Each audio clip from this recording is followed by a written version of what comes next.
What is up YouTube, it's Kingfisher745, and in this video we're going to take one of our first looks at Adam Warlock in PvP. I don't think it's our first, so I'm going to just say it like that. First, let me go ahead and thank Matthew at Mad Sketches for the graphic.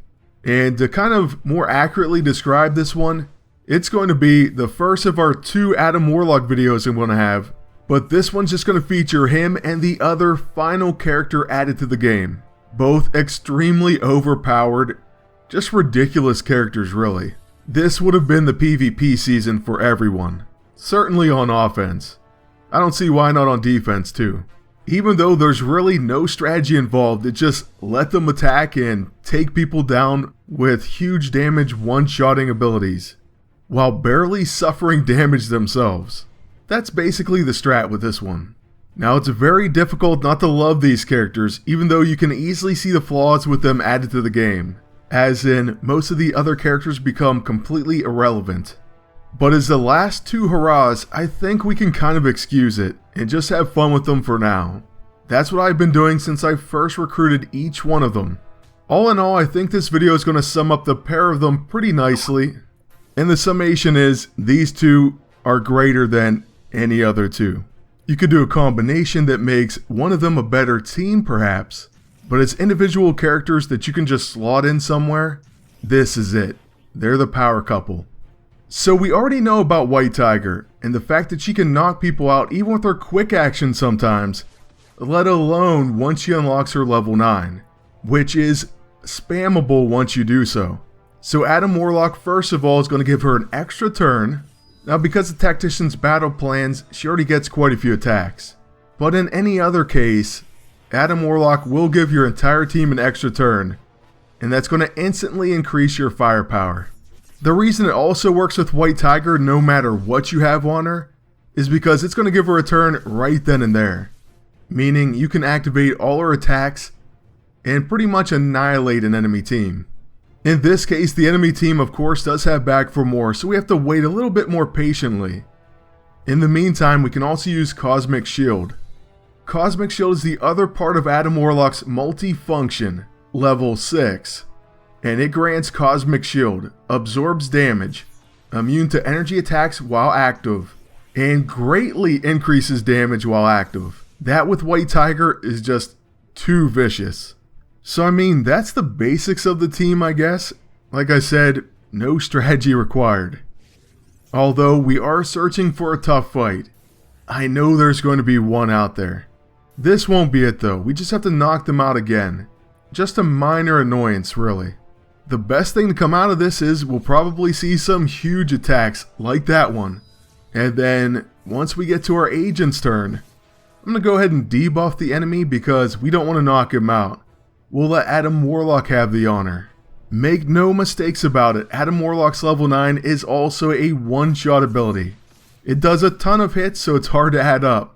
But maybe if you slow down the video, you can tell me what type of damage it does. If you have the total for that one, put it in the comment section below. And you, sir, or madam, are a gentleman and a scholar.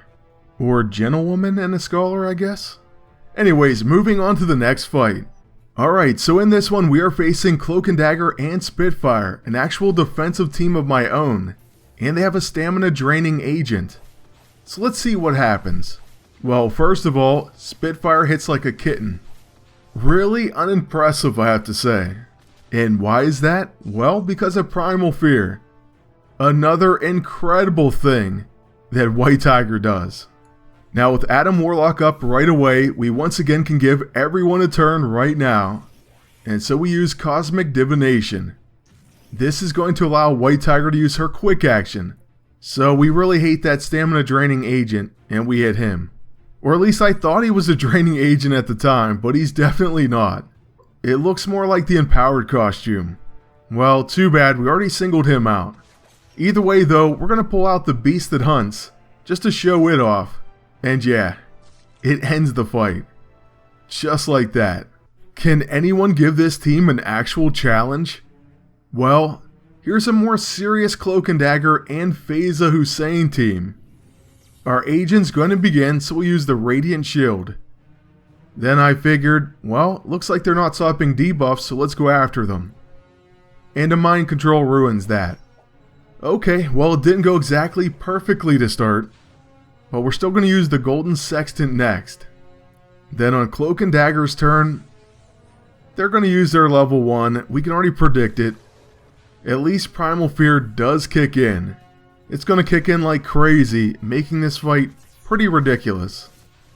The duo goes after Adam Warlock, which I don't entirely like. But hey, White Tiger's up next. And we're first going to use our quick action on the enemy agent. I know he has the elite EISO, but we want to knock him out. What shocks us more than anything is the fact she's not going to do that much damage to him. Pretty crazy, I know. Well, let's try our Taming the Tiger God, then our challenge on him.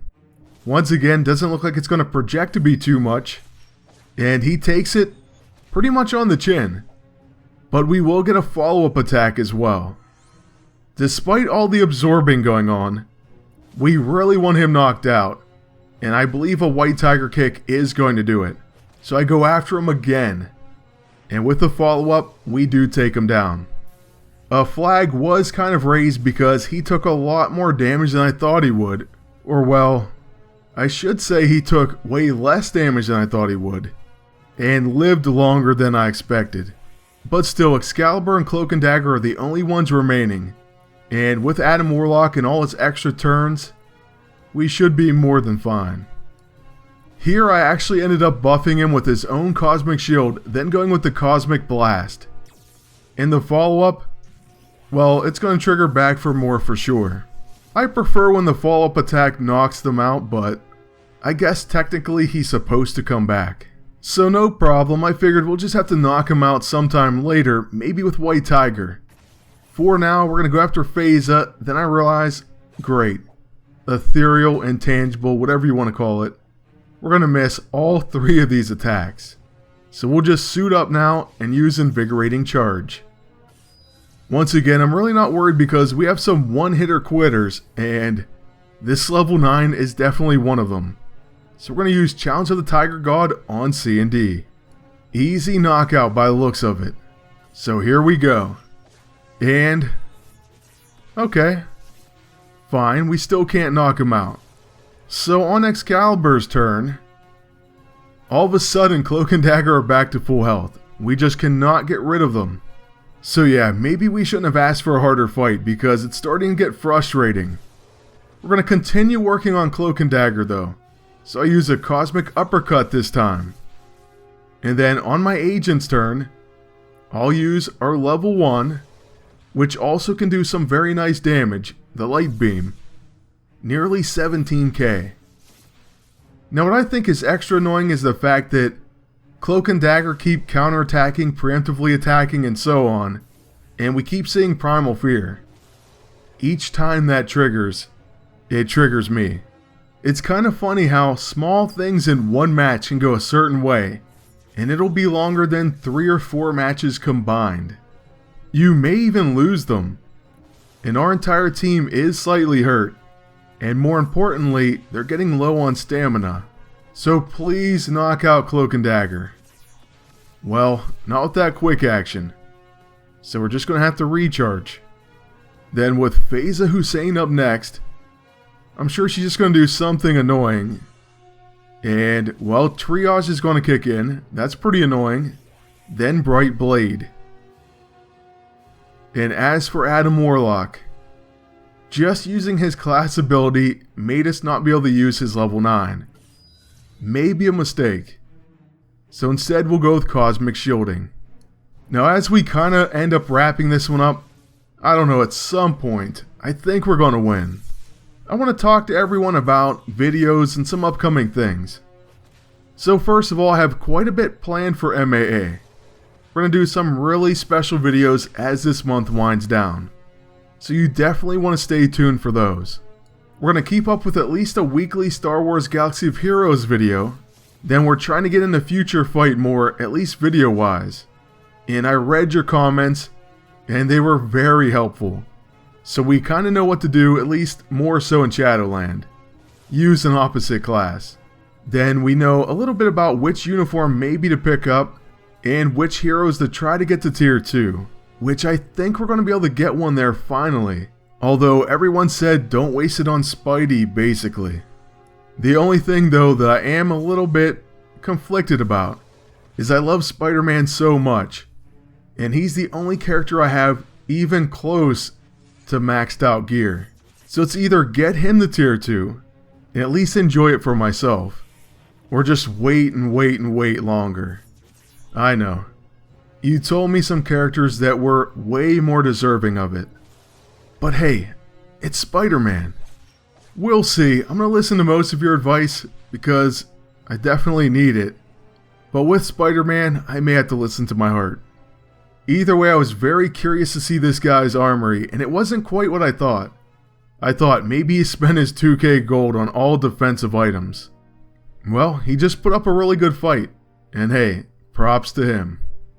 But yeah, we're going to have a lot more to come. The channel's not going anywhere, so please stay tuned, subscribe, like, and comment. Then until next time, good luck, and take care.